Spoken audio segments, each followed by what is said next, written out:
¿Qué pasó, mi gente? This is MarkTep25 coming at you. Well, I just wanted to take the time to acknowledge that I just already created my first video. This is my second video, and it's going to be about, should the fans still vote for the All-Star game, or should it just be left up to the players and coaches?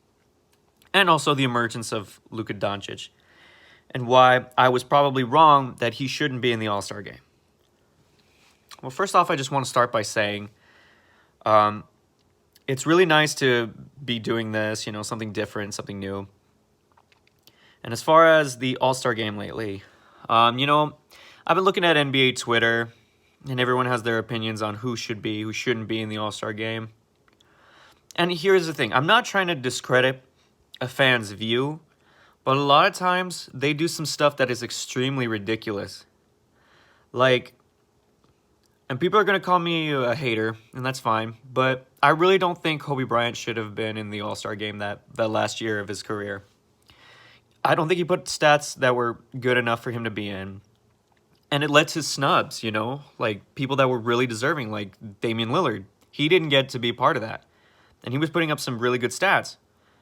As far as, what's going on right now, with Luka Doncic and Vince Carter. Vince Carter's in the All-Star game. And, don't get me wrong, I love Vince Carter. But, I don't think he put stats that were good enough to be a part of it. I understand, the All-Star game is for the fans. There's a guy on Twitter named, his handle is Dick Nowitzki. I think that's pretty hilarious. And he has some good points, and don't get me wrong, he's very intelligent, probably more intelligent than me in these subjects. But what I have to say as to what he was talking to me about, he was kind of saying, because he retweeted something about players that the players voted on to be in the All-Star game, and some of the players on the list were a little bit questionable.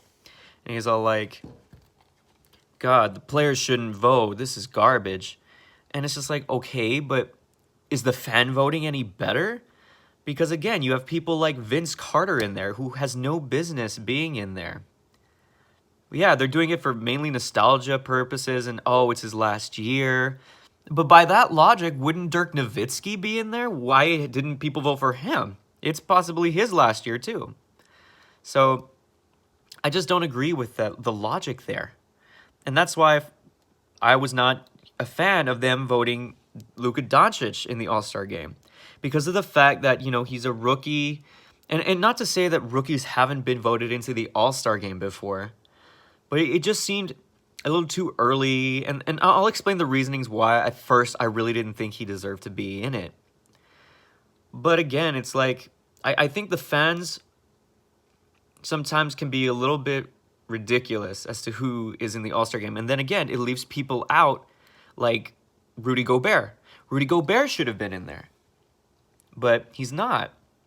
So it's kind of frustrating to see players that are really working their butts off to be a part of this event, to have it just be taken from them.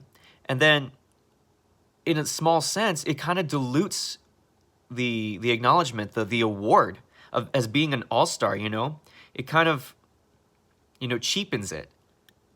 Because you have players that are like, they got in because the fans got them in there. It cheapens it to me. Because I don't think the players... and then from what I've heard, apparently the players get 50% of the vote. In essence, I think their votes weigh a little bit more, which is why Luka Doncic didn't end up being the starter. Now, here's the thing. I'm going to admit that I was wrong about Luka Doncic being in the All-Star game. Because I have a list of stuff here. Of course, again, my videos are not going to be super great when it comes to graphics or anything. This is just, the start, the initiation of my YouTube career. If you want to call it that. It is what it is. But here's the thing. You have the stats right here for Luka Doncic, Ben Simmons, Donovan Mitchell, and Blake Griffin. Because the last rookie to be initiated into the All-Star game was Blake Griffin. And I thought, well, okay, but what about Donovan Mitchell or Ben Simmons, it seemed that they put up some pretty decent numbers to be a part of it. But here's the thing, I put it all side by side.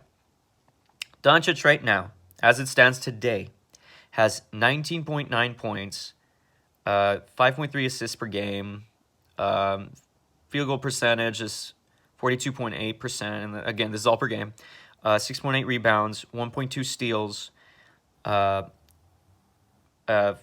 3-point percentage is 35.6%, and free throw percentage is 73%.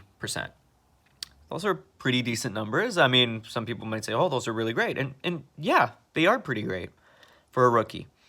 And we also have Ben Simmons. I kind of wanted to put it side to side because it'd be like, well, okay, well, why didn't they get into the All-Star game? They were playing pretty well on decent teams.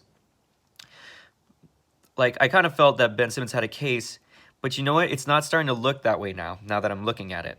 Because you have Ben Simmons had 16.3 points a game. And this is, let me clarify, this is at the point in time before the All-Star game when everyone was voted in. I'm going off of like last year's numbers up until a certain point. Because I think they posted the All-Star lineups and reserves a few days ago. So I'm going based upon the same general timeline in which they would have been voted in. So within, I guess, 43 some games based upon the date. So within that time span, you have Ben Simmons at 16.3 points per game, 7.2 assists per game, 51.2% field goal percentage, 7.9 rebounds, 1.8 steals, 55.6% free throws, and 0% from three. Like, that's the thing that kills Ben Simmons in this argument, because Ben Simmons didn't really shoot very many threes, and when he did, he obviously didn't make them. He had 10 threes in that time span, and none of them made it, so that kind of kills his chance in the argument for him to have been in the All-Star game last year. Yeah, like even free throw percentage, that's kind of shaky for a guy of his caliber. Granted, over Doncic, he has better assist and rebound numbers, but that's to be expected. Ben Simmons is a little bit taller than Doncic, if I'm not mistaken. And then we have Donovan Mitchell. Donovan Mitchell has similar numbers in a sense. I mean, the only thing that Doncic beats him in is assists and rebounds per game. I mean, Mitchell had 3.4 on both rebounds and assists per game at that point. And but however, he had 0.7 less points per game. He was better field goal percentage-wise at 44.6%. He had 1.5 steals per game, 83.6 free throw percentage at 35.4% from three. But the thing is, I mean, it's 2 percentage points off from Doncic, which, I mean, it's really not that big a deal at that point because, you know, that's very close. So I guess you could make an argument that maybe Donovan Mitchell should have been in the All-Star game last year, but based upon what's going on. However, I'll explain later as to why that's not entirely true or accurate. But I kind of want to go, like, delve upon the last rookie to have made the All-Star game, which was Blake Griffin. Obviously, Blake Griffin had better points per game, with 22.8 points. He had less assists than Doncic with 3.5, but of course his field goal percentage was 52.2%. Rebounds, he beats all the rookies I mentioned in their time as a rookie, with 12.9 rebounds per game. That's pretty insane. And that's to that point, not like the entire season, but to that point. He had 0.7 steals, so obviously Doncic beats him there. Free throw percentage was 61.7, so obviously Doncic has the upper hand. Blake Griffin had 60% from three. However, to clarify, Blake Griffin only had he took very few attempts. I think it was like 6 for 10 overall in that time span. So obviously he's going to have a higher percentage, but that's on less shots. So I really can't use that against Doncic. So that's, that's kind of pointless. But as far as everything else, the thing I didn't mention was true shooting percentage. Everyone uses the true shooting percentage to kind of delve in a little deeper. And I really didn't understand the whole idea behind that, because it's like, well, field goal percentage should be the end-all be-all.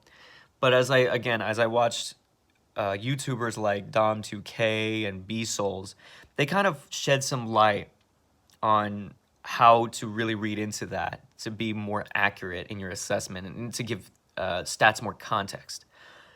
Because true shooting percentage, Doncic pretty much beats all of them in that regard. I think maybe Donovan Mitchell was probably a little bit better in true shooting percentage, but only like 0.2%. So, I mean, that's really not that big of a case. But yeah, Doncic had 55.3% true shooting percentage, which is pretty damn good. And then I guess Blake Griffin also had a 55.9.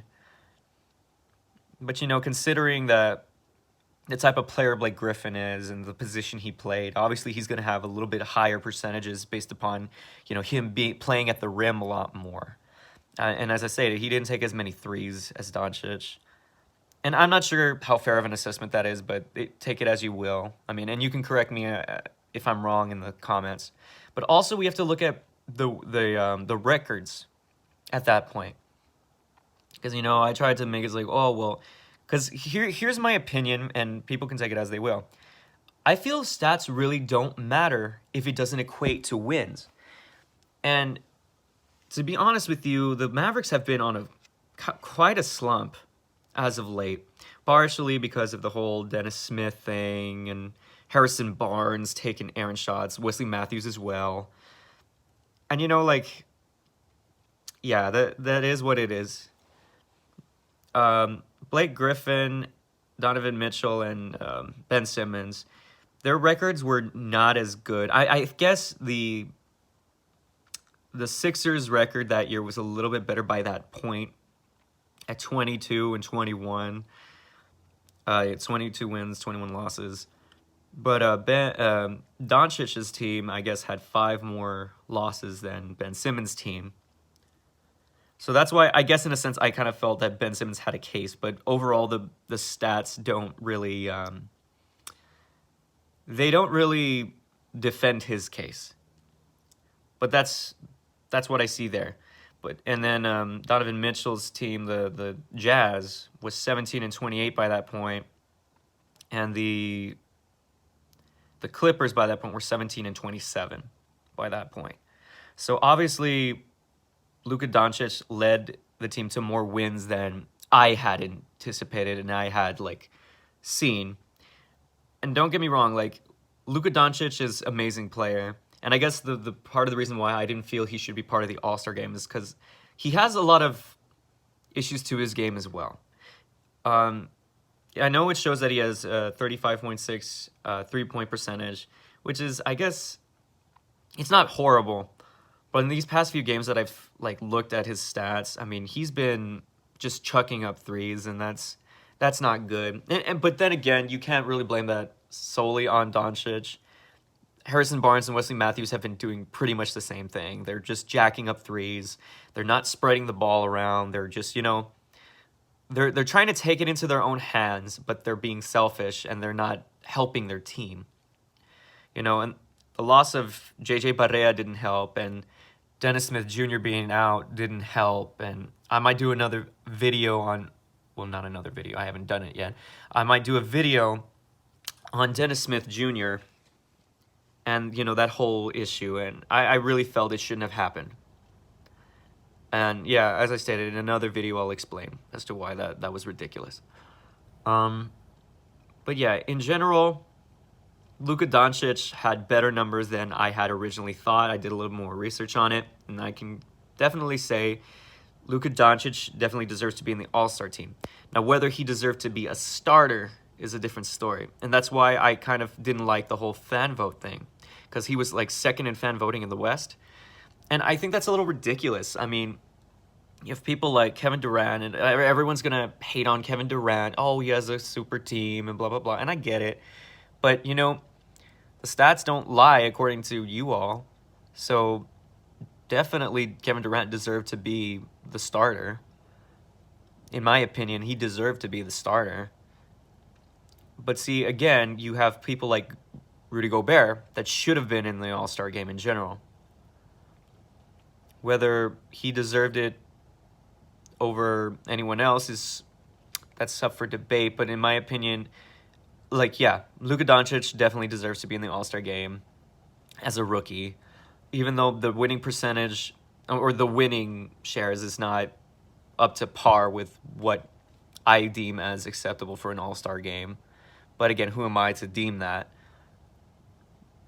But yeah, it's just, I'm glad that Dallas drafted Luka Doncic. The emergence of him is amazing. I went to go see him play the Lakers. My wife got the tickets, you know, God bless her.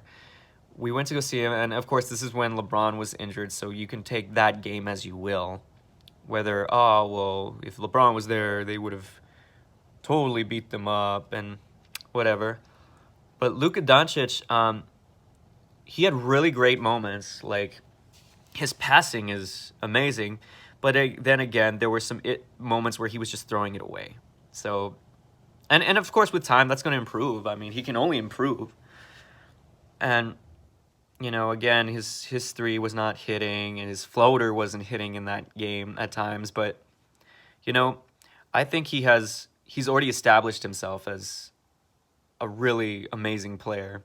And I think the Mavericks are going to do well in the future if they just play their cards right. And that's another thing I might do a video on, like how we got to this point of drafting Luka Doncic, and if we had done things better, you know, what could have been. And of course, at that point, we wouldn't have gotten Doncic. But, you know, that's just a story for another day. But again, the whole idea about should the fans have the vote for the All-Star game? People can make the argument that, oh, well, it gets the fans involved, you know, it's fun, and I get it, but at the same time, if we have shit like this where the rookie is second in voting, that's a little unfair, because again, you have like fans of Luka Doncic, and it's not just here, it's the world, it's the entire world. So obviously you have pretty much other countries voting upon Luka Doncic. And I know that's a stupid argument to make. Everybody should be able to vote, and I get it. But it just feels that when I have people vying for a certain person, even though they're not up to par with some other players that could have been in it and that were deserving, it's a little frustrating. So that's why I'm not entirely fond of the fans getting the vote. I'm just not a fan of it. And of course, you can make the argument, well, the players didn't do much better. They voted like some random-ass people like Tony Bradley, Maxi Kleber, and all this other stuff. And I get it. Like, yeah, that seems a little bit weird. But then again, my only argument for that is, like, you know, these guys play with these other players on a daily basis. You know, they see something in them that we don't. But again, that's up for debate, that's up for argument, and you can let me know what you think in the comments. But in my opinion, I really think the voting should be left up to the coaches and the players, because overall, I think the accolade matters when it comes from them rather than from us. And I know that sounds ridiculous, but it isn't to me, because of the fact that these guys play the game. These guys know what's what. You know, they more than not can tell a scrub from someone who's not a scrub, who's great from someone who's not great.